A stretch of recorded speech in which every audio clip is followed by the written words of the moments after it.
Hey everyone, this is my blog after I returned from my vacation, and I just wanted to show you guys some of the cool things I picked up. Now I bought a bunch of shirts, so I mean, if I'm not going to show all those, but I am going to wear my hat. Um, yeah, I don't really tell people this, but I'm a huge fan of Sting. Keep that quiet, all right. I did buy a bunch of games. Yeah, I actually did that this time, so I can show you guys what they are. Woo! So this one is called Kabuki Cho Reach Mahjong. It's a Super Famicom Mahjong game by Pony Canyon, and I like Pony Canyon, so I had to get it. Although, I just noticed there's no publisher name on the cover art, it's on the side, which is kind of weird. Usually the publisher name is on the cover, like in the corner or something. This is Nobunaga no Yabo, or Nobunaga's Ambition, Hao Den, which I don't remember what that means. Something King Legend, I know that, because I know what the kanji means. Then I got Shin Mahjong from Konami. Yeah, Konami. You know they make slot machines down there in Vegas. They have a corporate office near the airport. I've seen it. Okay.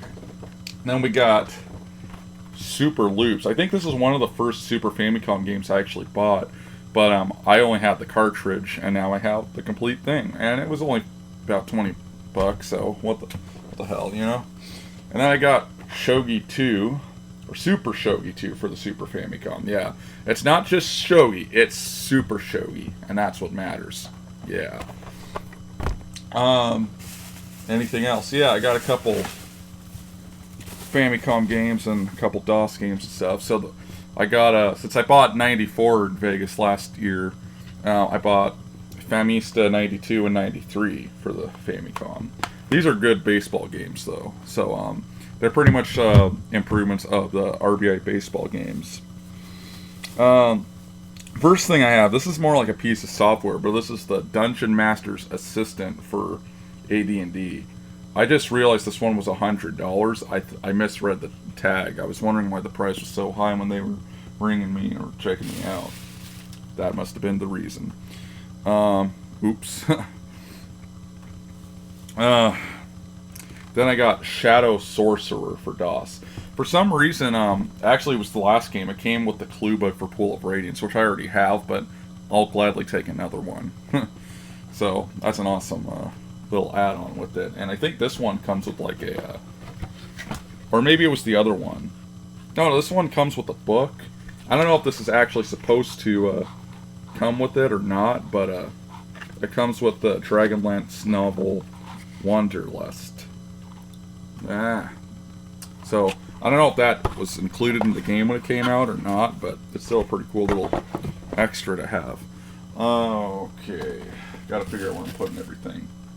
I also bought a bunch of DS games from Japanese DS games, which I'll show in a sec here. I'm just trying. Should have organized all this crap before I started the video, but whatever, right?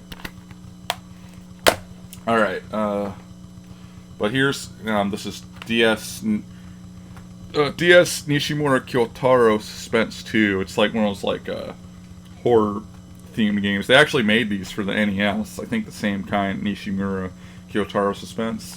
They were I think they were by Tosei, that secretive company that I covered in my Tetris 2 review. There's Bleach, which I think is the Japanese version of Bleach Dark Souls for the DS. I gotta find everything else though that I got. Oh yeah, and I also got this is a Master System Mark III game. This is for Family Games, which I think was released in the US for the Master System. I don't know. I also got a Mega Drive version of Klax, which is also a pretty fun puzzle game. They don't have that many Mega Drive games. Okay, I'll put these back in the box, just so I know that I'll show them to you guys. Yeah, I don't know where the other DS games went. I had them, and now they're missing. Of course, that's how it always works. Actually, I think I found them. Let me see. Okay. Yeah, so this is a PlayStation game. It's the only one I bought. Teitoku no Ketsuden 2, which I think is PTO 2, by a strategy game by Koei. Of course, I get a notification sound while I'm recording, but my phone's on mute, so.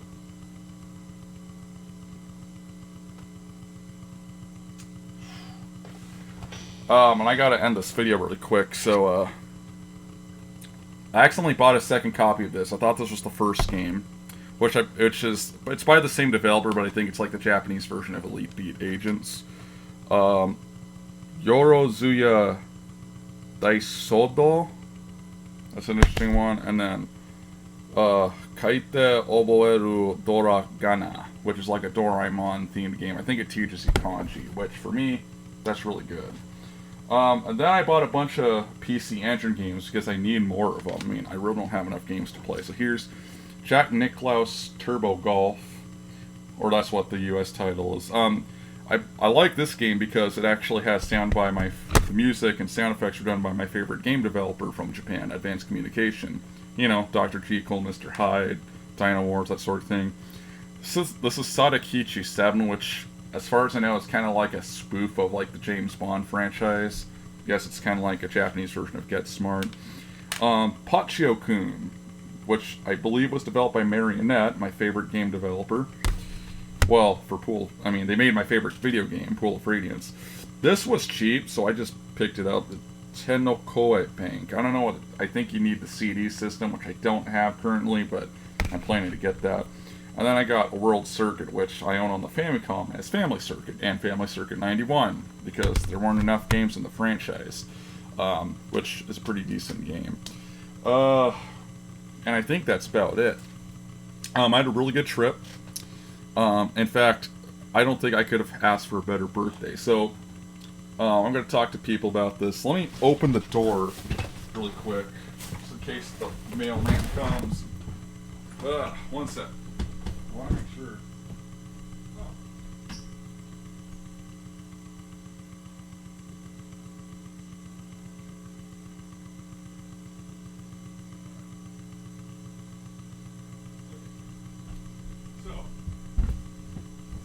I saw Weird Al perform with this band. There weren't any extra members. It was just like the 4 or 5 of them performing.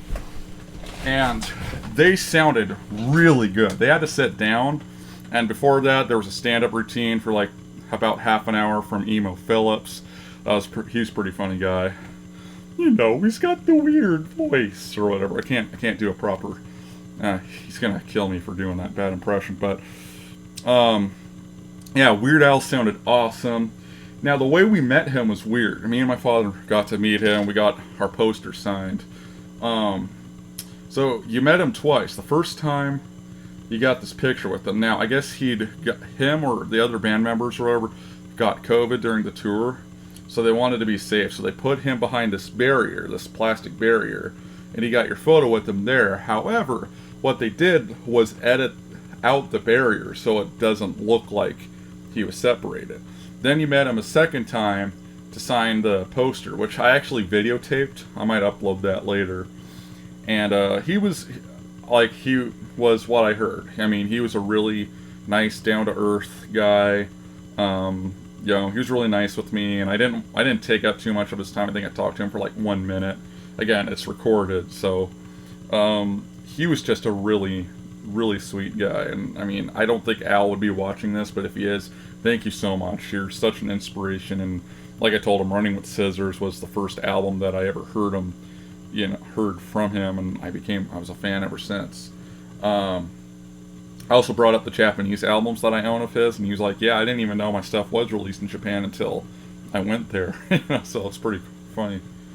But, as you know, I went to a Sting concert. I didn't know he was playing there. But, so, I was staying at the Malibu for the first 2 days, then Caesars, which I shouldn't have given a second chance, but I needed to.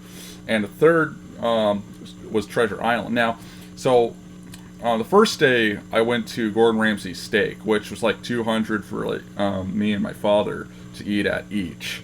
But it was the best meal I ever had in my life. Now, the next day we went to the Paris of the Eiffel Tower restaurant, which is in the Paris, which looks like the Eiffel Tower. It's really complicated. The Gordon Ramsay restaurant's also in there too. What? Sorry. Anyways, so what happened was I'm walking back to Mirage to go back to my hotel room. And as I'm walking, I get in there and I'm walking by one of the roulette tables, or I'm approaching one of the roulette tables, and my heart just drops when I see who's at the roulette table. It's freaking Dominic Miller, and that's Sting's guitarist. You know, he was chatting with some other guy, and my heart's going like a million miles an hour. So I had to, I was like, go talk to him or something. It's like I have to wait. I have to like, I don't want the same thing that happened with Jerry Cantrell and say something real stupid. So I had to calm myself down for like a minute. Went up to him. I was like, hey man, I'm such a big fan of your work, and I got a picture with them. And then, my dad's like, did you get an autograph? It's like, well, I don't really care. But he's like, you better go get an autograph, man. Go do it. And I was like, okay. So I took like a old receipt my dad had in his wallet, and I had him sign it. But Dominic Miller was also very down to earth, very nice. And again, I doubt he's watching, but Dominic, thank you so much for being an awesome guy. Just really appreciate it. And again, Mercury Falling is that and 10 Summoner's Tales are my favorite albums of all time. My number ones. Yes, I have 2 number 1 albums of all time. I can't pick one over the other. Although I did grow up with Mercury Falling, so I guess if I was forced at gunpoint. But really great guy. I mean, it doesn't get any better than that. And of course, I bought all the Sting memorabilia that I could, because I'm such a huge fan. So I don't know. It was just an awesome vacation all around. I don't think I could ever top that. That was just, unless, I get to play with Weird Al or Sting someday. That would be even better. But, it was awesome, the Mirage was my favorite hotel out of all of them. But I had to go to Caesar's Palace because I actually had to film something there. Which, again, we'll probably try to get done by the end of this year. It's going to take a long time just because, I got a busy schedule. We got a lot of people at work going on vacation. So, I'm going to be having my ass worked off again, which is going to suck. Excuse me. But, oh yeah, and if you want to see the autograph, put in my DS case. But, again, Dominic Miller is awesome. Thank you so much, man. That means so much to me. Like my guitarist idol. I got to meet him. But yeah, I'm just trying to think anything else worth mentioning, but there really wasn't. I swam a couple times, and if you saw my last vlog, I did it in the pool, which I don't normally like doing. I don't like being shirtless, but I decided to do it anyway, just because, I want to, film myself in the pool or something. Yeah, filming at Caesars was a bit of a challenge, because I had to pick the right times to film and stuff, because I didn't want the staff getting all over me, like, what are you doing? Where are you filming? And it's like, so I couldn't really film inside the casino, or at least where the games were. So I had to be careful. And actually, I lost my wallet there, which sucked, but fortunately, I was able to get it back, and nothing was missing. I lost it while I was filming at the pool, and yeah, I was really convinced I would never see it again. But fortunately, Caesar security came through and got it back for me. I'd say maybe like 6 to 12 hours after I lost it. So that was awesome. The flight down there and back was pretty good. Bit of a rough landing both ways, but you got to get used to that. Someone who's acrophobic, I'm actually perfectly fine with flying, at least assuming that nothing happens to the plane. I always do get paranoid that the plane's gonna crash and it's gonna be the scariest. For me, that'd be the scariest way to die, since I'm afraid of heights.